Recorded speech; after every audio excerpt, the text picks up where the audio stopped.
बिस्मिल्लाहिर्रहमानिर्रहीम।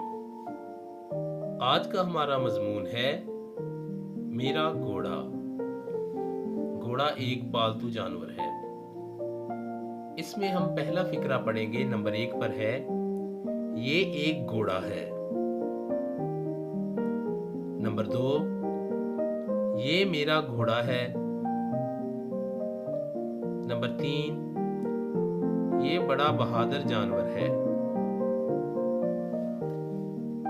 नंबर 4, इसकी 4 टांगें, 2 कान और 2 आंखें होती हैं। नंबर 5, इसकी लंबी दुम है। नंबर 6,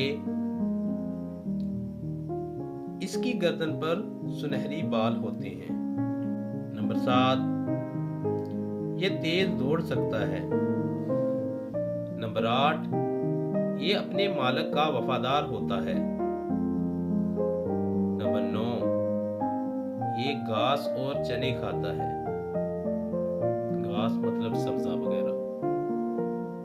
नंबर 10, ये बड़ा मुफीद जानवर है।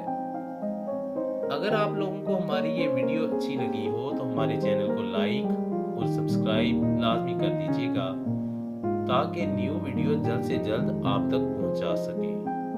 Thank you.